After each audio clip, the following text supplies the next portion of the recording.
War doesn't start with explosions. It starts with fear. By the time the Orion Belt fractured into open conflict, fear had already eaten half the galaxy. Trade routes collapsed. Alliances shattered. Entire star systems vanished behind siege fleets. I wasn't a hero. I was a salvage pilot. My job was simple: drift into battle zones after the shooting stopped and collect what was left.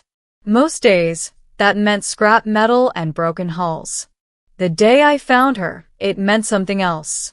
The distress signal was faint, buried under radiation static near the remains of a shattered cruiser. I almost ignored it. Almost. The ship was Aaron-built. Sleek. Royal-class architecture. Which meant two things. 1, it belonged to someone important. 2, someone powerful wanted it destroyed. The cruiser was impaled through the middle by a plasma spear from a Karos dreadnought. Fire still burned along the spine. And inside, in a sealed escape chamber hidden beneath royal encryption, she was alive. Barely. Silver-blue skin streaked with ash. Glowing markings along her arms flickering weakly. Her uniform torn, not ceremonial, not decorative. Combat. She wasn't just royalty. She was fighting in the war. Her eyes opened when I pulled her free from the pod. Not afraid. Calculating. "You're human," she said, her voice strained. Last I checked. She studied me for 2 seconds, then lost consciousness. That's when the Karos fleet arrived. Middle. The queen without a throne. I barely cleared the debris field before their fighters dropped from warp. Black, blade-shaped ships. Silent. Efficient. They weren't scavengers. They were hunters. And they were tracking her. My cargo hold wasn't designed for royalty, but I sealed it, rigged a false signature beacon, and dove into an asteroid belt dense enough to scramble most targeting systems. They followed anyway, which meant she wasn't just a survivor. She was a target. When she woke up fully, it was 3 days later. I was mid-repair on my navigation console when I felt it. Pressure. Like gravity increasing inside the ship. I turned. She was standing. Not weak anymore. Radiant. The glowing lines along her skin pulsed brighter, and for a second, the metal floor beneath her feet hummed. "You should have left me," she said quietly. "They were going to vaporize you." "They still will." I crossed my arms. "Want to explain why half the galaxy wants you dead?" She hesitated. Then she answered. "I am Queen Seralith of the Varelian sovereignty." I laughed. Then I realized she wasn't joking. The Varelians weren't just a faction in this war. They were the keystone. Ancient. Advanced. Feared. Their fleets could fracture suns. 3 months ago, their capital fell. Rumor said the queen had died defending it. Rumor was wrong. My council was infiltrated, she said. Karos agents. They sabotaged our shield grid. When the invasion began, I evacuated civilians while my fleet held the line. And they think you escaped. They know. Her eyes darkened. Their objective is not conquest. It's extinction. Without her, the Varelian chain of command collapsed. Their fleets scattered. The galaxy tilted toward Karos domination. She wasn't just royalty.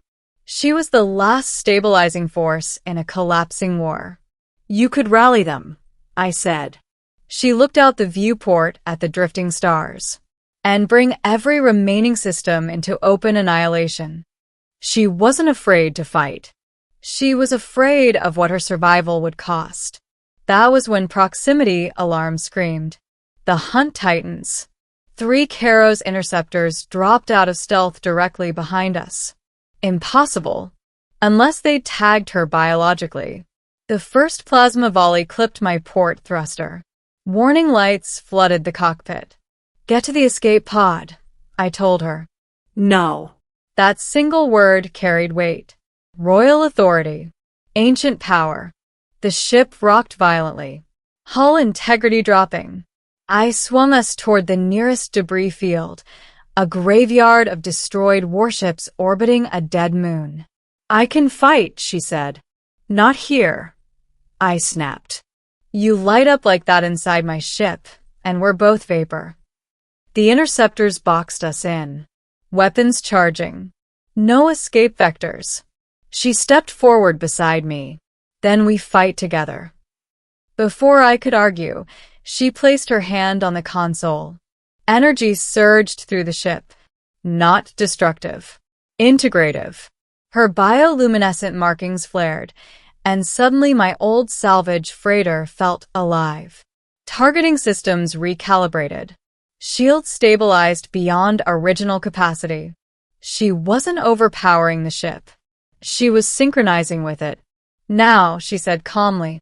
I rolled the freighter hard left, using debris as cover. She projected defensive bursts through the hull, deflecting plasma strikes inches from impact. It wasn't elegant. It wasn't clean. But it worked.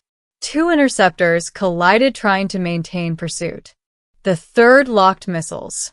"Brace," I shouted. Missiles launched, closing fast. She turned toward the viewport and stepped in front of me. Energy erupted from her body in a sweeping arc, not explosive, not chaotic, but controlled. A shield. The missiles detonated against it, lighting the void like a newborn star. When the light faded, she was still standing, breathing hard. The interceptor retreated, not because it was damaged, because it was afraid. Climax. Surrounded. We weren't safe. Not even close. Within hours, Caro's command deployed a full strike wing. 30 ships.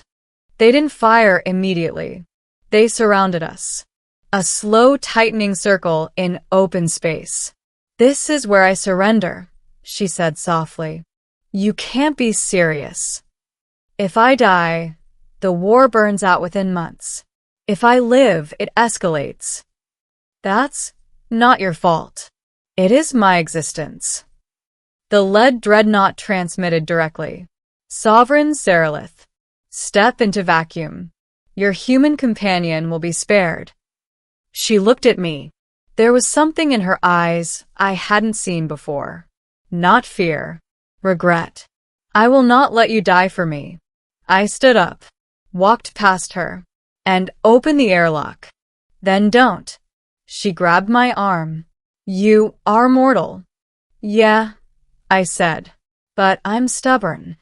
I stepped into the docking chamber, manually overriding exterior shields. If they wanted her, they'd have to shoot through me. A single human salvage pilot in a battered freighter. Against a fleet. I opened a wideband transmission. "You want her?" I said. "Come take her." Silence. Then weapons charged. Behind me, I felt it. Her power rising. Not violent. Resolute. She stepped forward beside me in the open chamber, space visible beyond the force field. "They will kill you first," she whispered. "Then they'll know what a human does." The first plasma lance fired, and I stood there, not because I thought I could stop it, but because someone had to stand first. She moved faster than light. Energy wrapped around us both, a radiant dome. The lance shattered against it. The shockwave rippled across their formation. Then something unexpected happened. Not from us. From elsewhere. Varelian signatures appeared on sensors. 1, 5, 20. They had tracked her signal. Not to capture. To protect. Her scattered fleets had been waiting for proof she lived. And now they had it. The battlefield shifted instantly. Caro's ships pivoted to engage. But they were outnumbered. Outmaneuvered.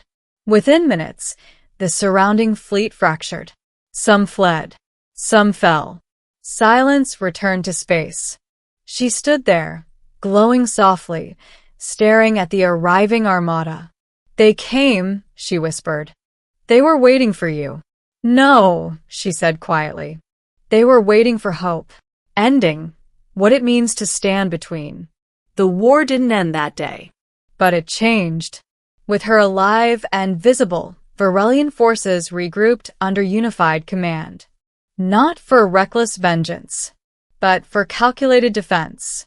Systems once terrified began resisting Caro's expansion. Momentum shifted.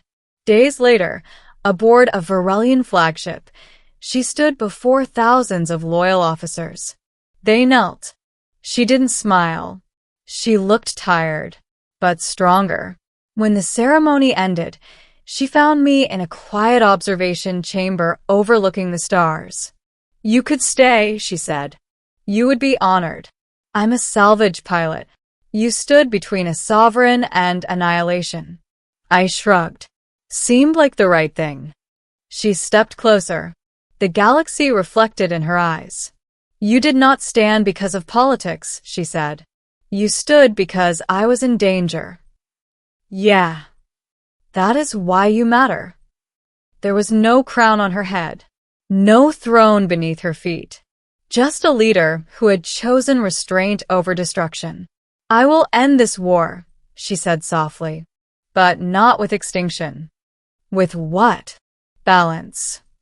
She extended her hand. Not as a queen. As a woman. Will you stand beside me? I looked at the endless stretch of stars. At a galaxy still burning. And I thought about that moment in the docking chamber. About how fear didn't disappear. You just stepped forward anyway. Yeah, I said. I will. Final ending line, strong video closure. In a galaxy torn apart by war, fleets clashed and empires fell. But the moment that changed everything wasn't a superweapon or a battle. It was the night she was surrounded by enemies. And I stood between her and death.